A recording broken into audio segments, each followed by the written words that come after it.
ना हुण फिर इमोशनल नहीं होंगे। इस उंगली से पूरे पंजाब की ब्यूरोक्रेसी अल्लाह ताला के फजल से हिलती थी और चलती थी और पता होता था कि मैंने अगर सुबह 5 बजे उठ के स्प्रे ना किया तो यही उंगली चलेगी और मैं मुअत्तल हो जाऊंगा। कोई शक। पता होता था कि किसी को अस्पताल में ड्रिप ना लगी तो यही उंगली चलेगी और एमएस अस्पताल का फारिग हो तो जाएगा। बुज़दार साहब के पास ये उंगली नहीं है। वो जेड़ा पूछ रहा है कि ये कोरोना काटता कैसे, उसने उंगली का क्या करना है? अच्छा ये बताइए कि हमने तो जो सियासतदान जो ना इमेजिन करते हैं उसका पेट निकला होता है, उसकी गर्दन बहुत मोटी होती है, उसकी मूंछ होती है और उसने बड़ा वो, लेकिन आप तो बिल्कुल मुख्तलिफ हैं। मतलब आप तो कहीं से सियासतदान लग ही नहीं रहे। देखिए तो कैसे बनेंगे आप चीफ मिनिस्टर पंजाब? सवेरे स्कूल ਦੇ ਵਿੱਚ ਇਹੋ ਜਿਹੇ ਬੱਚੇ ਨੇ ਮਾਈਕ 'ਚ ਕਮੈਂਟ ਕਰਾਉਣਾ ਸੀ।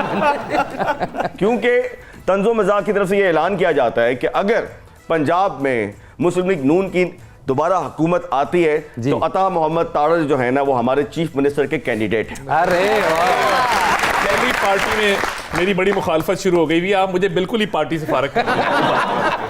अता भाई बताइए कि आजकल हम देखते हैं काला कोट जो है ये लोगों को मार रहा है, जजों को मारता है, जहां जाता है कोई टैंपटास कर देता है। ये काम पहले पलवान किया करते थे, ये काम आप लोगों ने अपने जिम्मे ले लिया है, ये क्या चक्कर है? ये बड़ा नोबल प्रोफेशन है, ये गलत ट्रेंड है, इसको डिस्करेज करना चाहिए।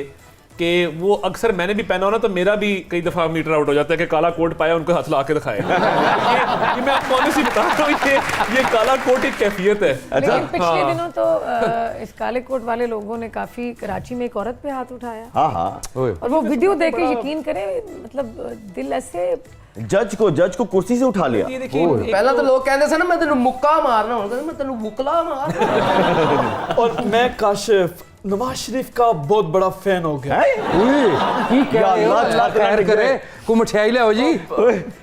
वो इसलिए हुआ हूं कि उनको पता था कि उनके साथ क्या होने वाला है और उन्होंने सारे कानून दान अपनी पार्टी में शामिल कर लिए हैं। ओके, आने वाले दिनों में आपको भी जरूरत पड़ सकती है, ध्यान कीजिए। On a serious note Kashif साहब, मैं अता तारड़ साहब की बड़ी इज्जत करता हूँ।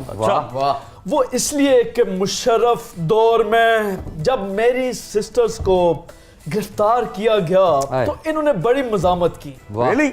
जी ये बात सच है। उस वक्त एक मुशर्रफ दौर था, वकला तहरीक चल रही थी। खान साहब की सिस्टर्स को बाकायदा बरकत मार्केट में मेल पुलिस ऑफिसर्स ने हरास किया, जदोकोब किया। हमने भरपूर मजामत की, लड़े झगड़े भी।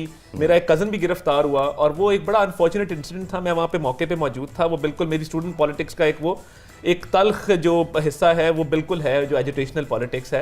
काशिफ साहब उस वक्त ये बहुत अच्छे थे, लेकिन बाद में पता नहीं कौन सा तावीज़ किसने इनको पिला दिया, उसके बाद मेरे खिलाफ हो गए। सस ने तो नहीं तवीज खोल के पे रेशम जी, आप सुना है फैसलाबाद में पैदा हुई? जी वाह, सच है।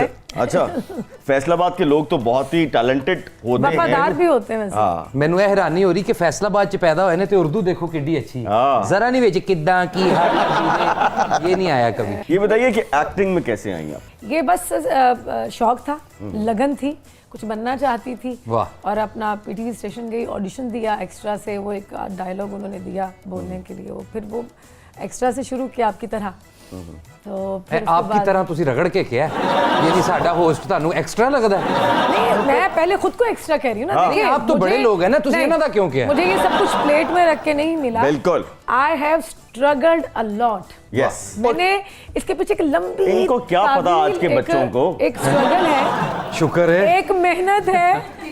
ये रेशम ऐसे जो ना, इसने बहुत सारी तकलीफें, दुख, धूप, बारिश, सर्दी, हर तरह के मौसमों को चखा है, बड़ी तकलीफें अच्छा, बर्दाश्त। रेशम रेशम आप इतना अच्छा बोली हैं, स्पीच स्टाइल आपका इतना अच्छा है और मैं कब से ढूंढ रहा था कि कोई नया वजीर इत्तलात मुझे मिलना जरूरी था, आज मिल गई हैं। तुसी देखो वजारत इतलात ते की टाइम आ गया है। पहले बाजी फरदौस ते हुन रेशम साहब।